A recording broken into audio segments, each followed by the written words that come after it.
नमस्कार साथियों। आज हम विलियम शेक्सपियर के अगले play the merchant of Venice पे चर्चा कर रहे हैं।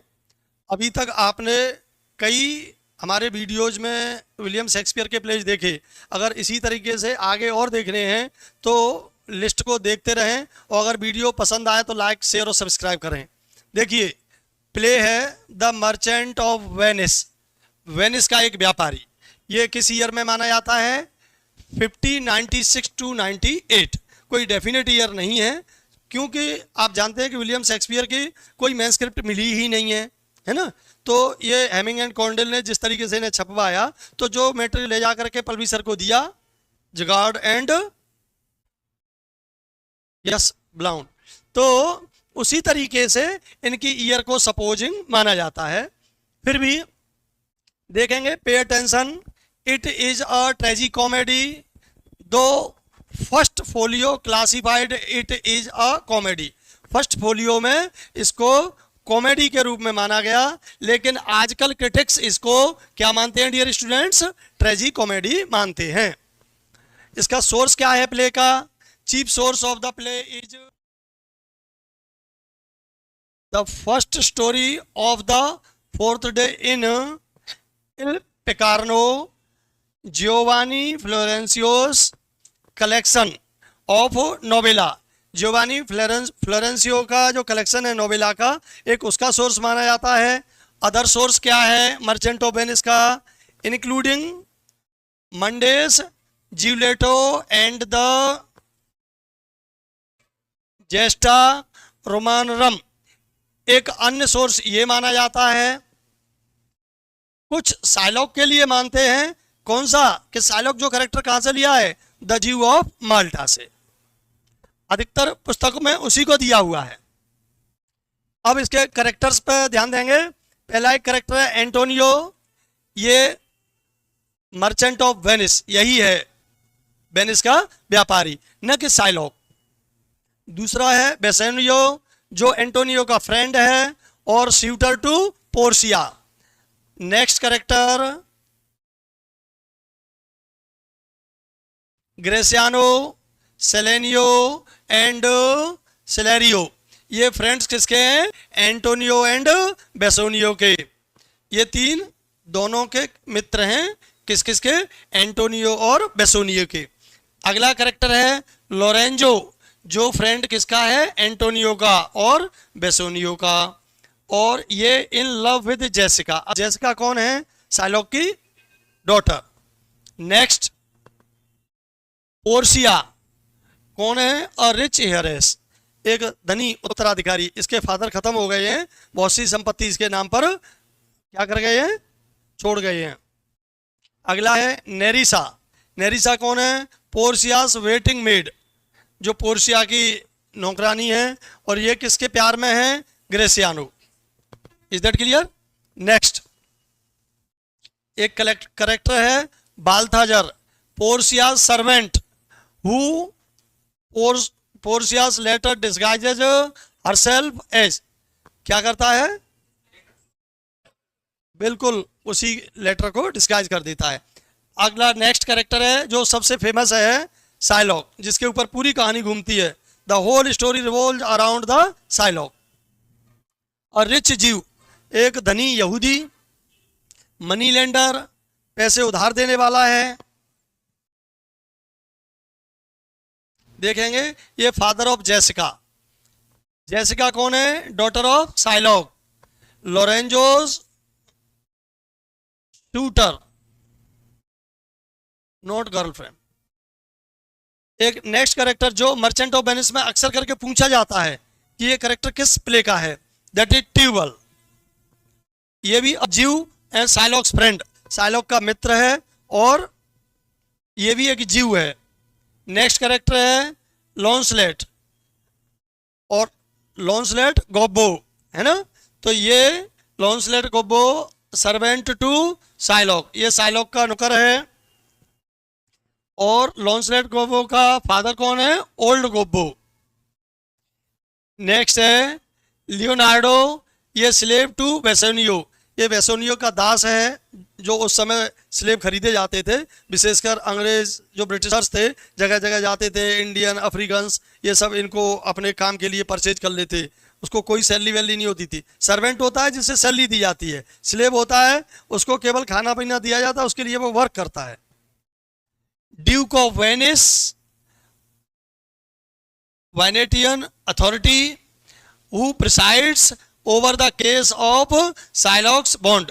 जो साइलॉक का बॉन्ड है जो एंटोनियो और साइलॉक के बीच होता है पैसे उधार लेने पर, उसके ऊपर जो केस चलाते हैं वो अधिकारी हैं, जज हैं, आदि पात्र हैं इसके अंदर। 3 अन्य हैं। प्रिंस ऑफ मोरक्को, ये suitor to Portia, Prince of Aragon, suitor to Portia. 3 caskets story आती है इसमें। तो एक गोल्ड कास्केट है, एक सिल्वर कास्केट है, एक लेड कास्केट है।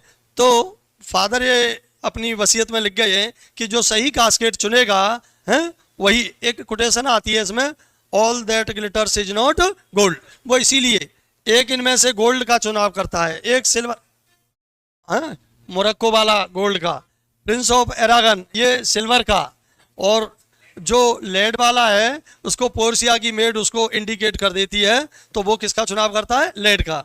इस तरीके से बेसोनियो उससे शादी करने में सफल रहता है।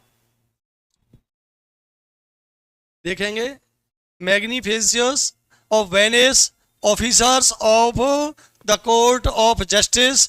ये क्या है, GAOLER, this is jailer not gaoler. Servants to Portia and other attendants in the play, these are the characters. और भी कई पात्र हैं बट इंपोर्टेंट करेक्टर्स के ऊपर हमने चर्चा की है। नेक्स्ट अब देखेंगे प्ले की समरी। क्या देखेंगे, सारांश। आपके सामने इंग्लिश में भी है और हिंदी में भी हम बताएंगे। देखिए, Bassanio a noble but poor Venetian, Venice का एक गरीब लेकिन नोबल मैन है। आस्क हिज फ्रेंड एंटोनियो, अपने मित्र एंटोनियो के पास जाता है। वो कहता है बताओ मित्र कैसे आए। वो कहता है कि मेरे सामने एक बड़ा संकट आ गया है, मैं तुम्हें कैसे बताऊं। कह रहे बिल्कुल बताओ, तुम तो मेरे फ्रेंड हो, तुम मुझे नहीं बताओगे तो किसको बताओगे। तो वो कहता है कि मैं एक लड़की पोर्शिया से प्यार करता हूँ, उसके फादर एक वसीयत छोड़ गए हैं, वो बहुत धनी हैं, मुझे शादी करने के लिए कुछ पैसा चाहिए, मेरे पास तो खाने के लिए जहर भी नहीं है, अर्थात मैं उससे शादी कैसे करूँ, ना अच्छे कपड़े हैं, ना अच्छे जूते हैं, ना वहाँ जाने के लिए व्यवस्था है। जब एंटोनी कहता है तो इसमें क्या बात है, लेकिन वो कितने ड्यूकेट की डिमांड करता है, देखिए। और रिच मर्चेंट फॉर 3000, कितने ड्यूकेट की डिमांड करता है उसे, कि उसको 3000 ड्यूकेट चाहिए, जो वहां की मुद्रा है, ducats. Next, enable him to prosecute fittingly his suit of the rich heiress Portia। अगर ये पैसा उसके पास होगा तो वो अपनी जो प्रेयसी है उससे शादी करने में सफल रहेगा। कहाँ रहती है, Portia lives at Belmont, Belmont में। ये एक द्वीप है बेलमोंट, जहाँ पोर्शिया ड्वेल और निवास करती है। Antonio whose money is all employed in the foreign ventures, उसके समुद्री जहाज़ों का व्यापार है एंटोनियो का, तो उसके सभी जो जहाज हैं वो यात्रा पे गए हुए हैं माल लेकर के। तो उसे ये तो उम्मीद है, उसे ये थी कि 100-200 ड्यूकेट चाहिए तो वो दे देगा, लेकिन उसको इतनी उम्मीद नहीं थी कि उसके फ्रेंड को इतना भारी भरकम, उस समय के हिसाब से बहुत 3000 ड्यूकेट इज अ लार्ज सम। तो लेकिन उसका पैसा काय में लगा हुआ है, उसके मर्चेंटाइज में, उसके वेंचर्स में लगा हुआ है। Undertakes to borrow the sum from the Shylock, लेकिन वो कहता है मित्र चिंता मत करो, कोई नहीं, मैं तुम्हारे लिए पैसे का इंतजाम करूंगा। और वो अपने मित्र को लेकर के साइलॉक के पास पैसा उधार लेने के लिए जाता है। अब क्या होता है दोनों के बीच में, देखिए। अ ज्यूइश यूजरर, एक यहूदी है साइलॉक जो सूदखोर है, अर्थात ब्याज पे पैसा देता है, मोटे ब्याज पे पैसा देता है।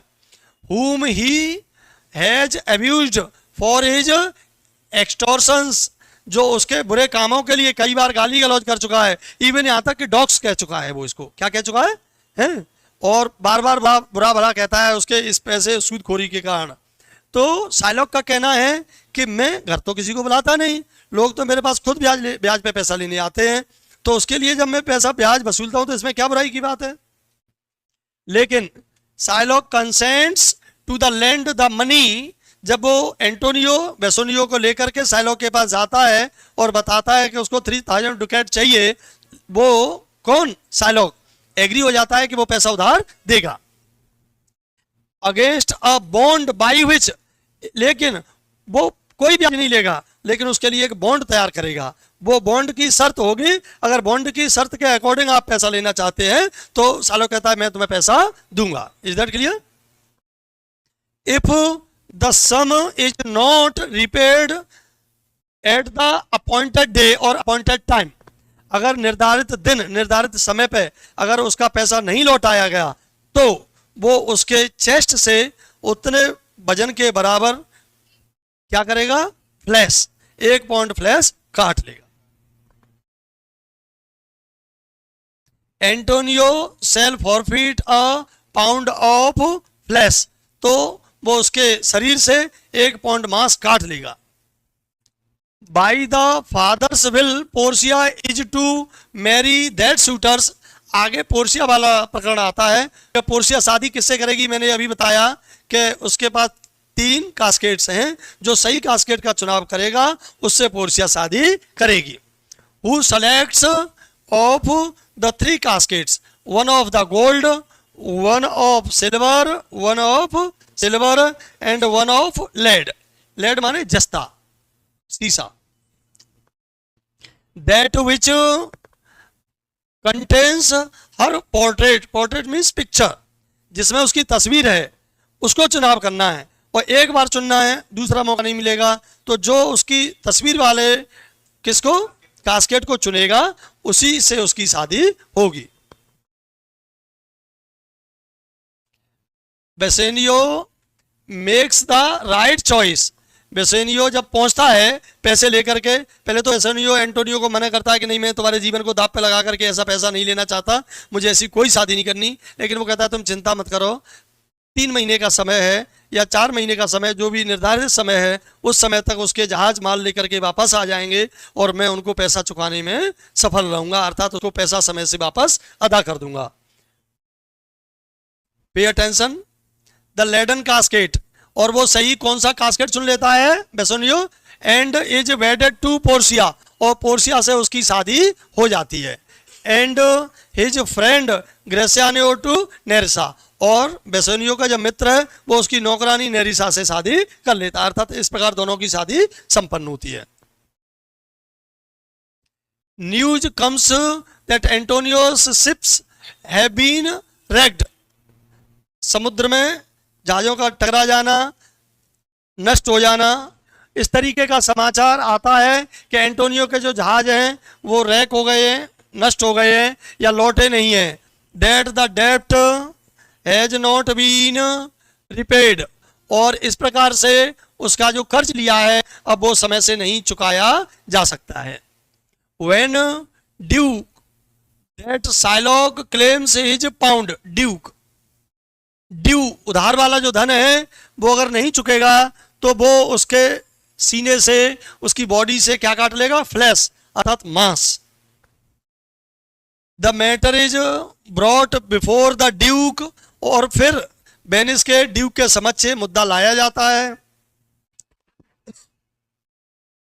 Portia disguises herself as an advocate Balthazar, Portia किसका रूप रखती है, एक वकील बाल्थाजर का। लेकिन ध्यान सुने, इससे पहले कहानी है शादी के बाद, जब उसको एंटोनियो का पत्र मिलता है, किसको, बेसोनियो को, तो बेसोनियो बहुत चिंता में हो जाता है और पूरी बात किसको बताता है, पोर्शिया को। वो कहता है कि मुझसे बहुत बड़ी गलती हुई है, मेरे कारण मेरे मित्र की जान जोखिम में है।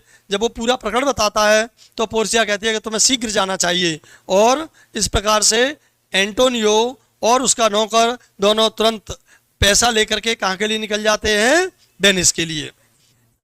हाँ, लेकिन बाद में पोर्शिया और नेरिसा भी अपना वेश बदल करके कहाँ आ जाते हैं, कोर्ट में, और वो किसका रूप धारण करती है, नाम रखती है बाल्थाजार, और किसका बेस में आती है? एडवोकेट के बेस में आती है। And Nerissa as her clerk, और नेरिसा उसके क्लर्क के रूप में बेस रखती है। तो इसको यहाँ कहेंगे क्रॉस ड्रेसिंग सीन। क्या कहेंगे? Cross dressing scene.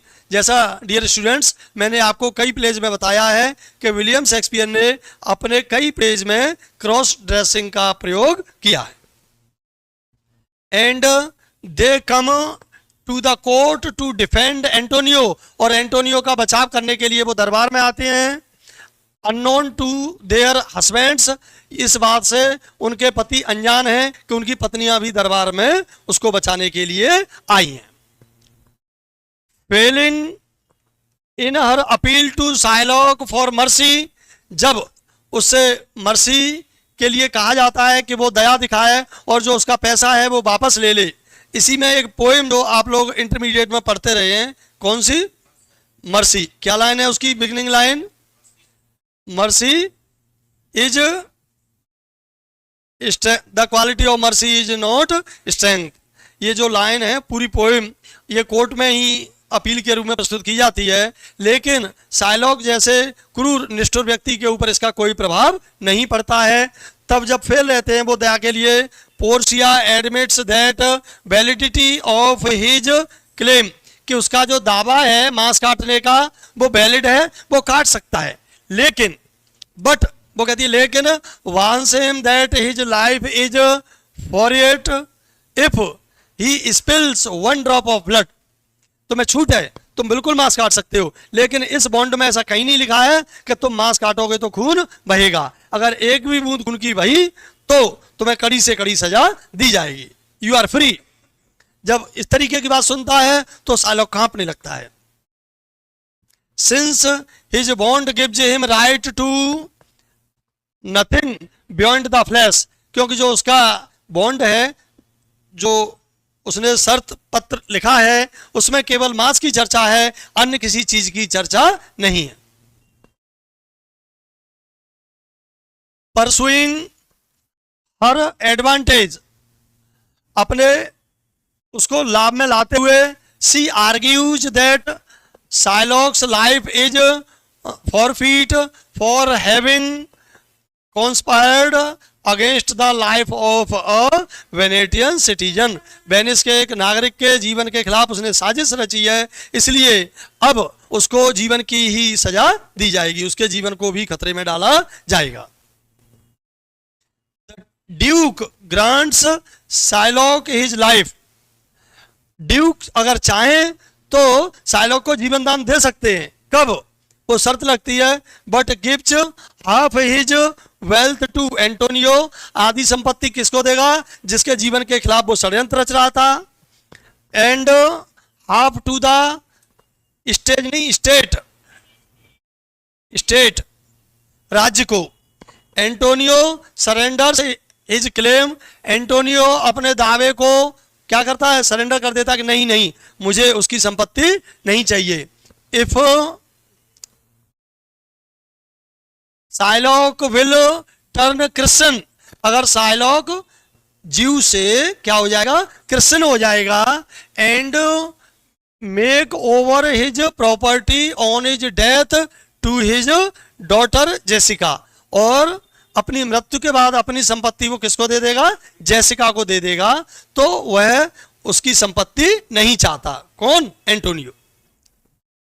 Who has run away and married a Christian, जो किसके साथ भाग गई थी? एक क्रिश्चियन के साथ, और भाग करके उसने शादी कर ली थी। उसका क्या नाम है dear students? Lorenzo, Lorenzo. And been disinherited, और उसको संपत्ति से बेदखल कर दिया गया था। साइलॉक एग्रीज, साइलॉक सहमत होता है। To do so Portia and Nerissa, Portia और नेरिसा के कहने पे ask as rewards from Bassanio, और जब वो अपने इनाम के रूप में उनसे रिवार्ड मांगती हैं, कौन? पोर्सिया और नेरिसा। तो वेसेनियो और एंटोनियो क्या करते हैं?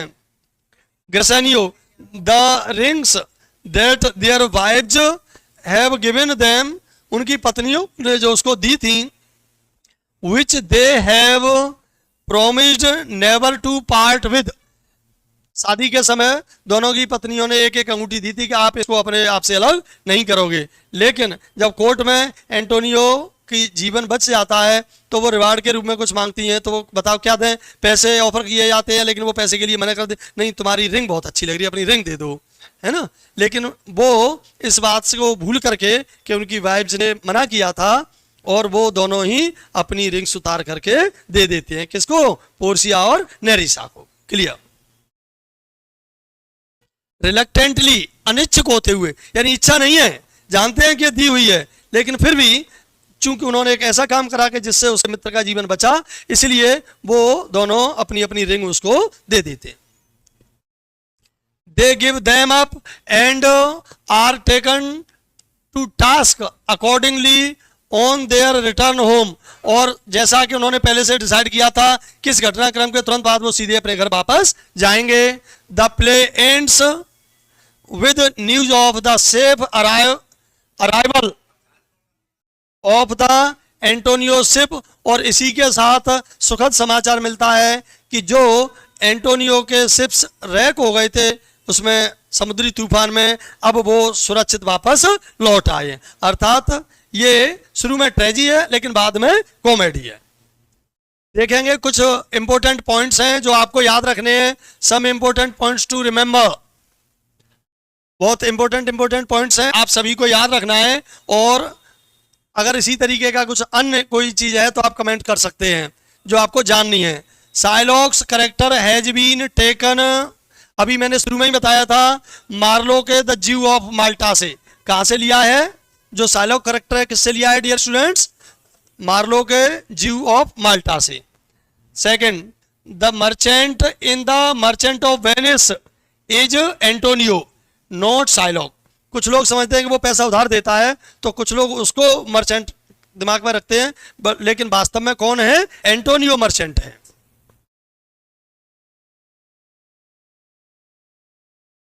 Name of Shylock, Shylock's dead wife is, ये देखिए अगर करेक्टर पूछ लें तो बहुत इंपॉर्टेंट पात्र हो जाएगा आपके लिए। अक्सर करके जो डिटेल में प्ले पढ़ते हैं केवल उनको, जिन्होंने लाइन बाई लाइन प्ले को पढ़ा है, वही नॉर्मली बुक्स में नहीं दिया होगा। क्या आपने देखा है, नहीं, तो बिल्कुल इसलिए ये कैसा है, ले famous lines from the play और quotes of the play.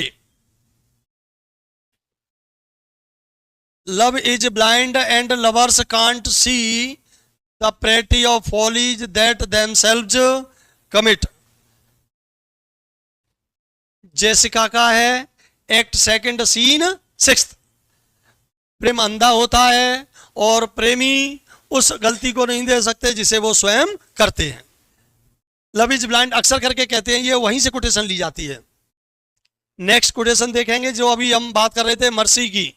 The quality of mercy is not strained when mercy seasons justice. यहां तक है, जो लोग पुराने यूपी बोर्ड के पढ़े हुए हैं या अन्य जिनकी वो रही है मर्सी, तो ये कोर्ट सीन में से लिया गया है, और ये किसकी स्पीच है, पोर्सिया की। एक्ट कौन सा है, 4th, सीन कौन सा है, 1st।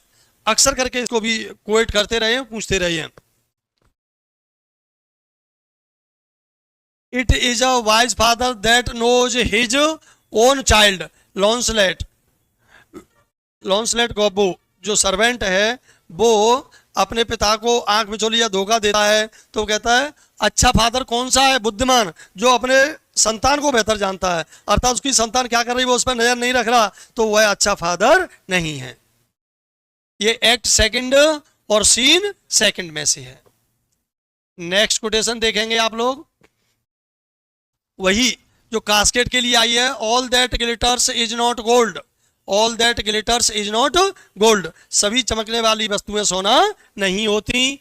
ये प्रिंस ऑफ मोरक्को का है, एक्ट सेकंड सीन 7th। देख लें, आप चाहें तो स्क्रीनशॉट भी ले सकते हैं। The devil can cite scripture for his purpose. Antonio in act 1st scene 3rd। जो राक्षस होता है अपने उद्देश्य के लिए कुछ भी रूप ग्रहण कर सकता है, कोई भी चाल चल सकता है।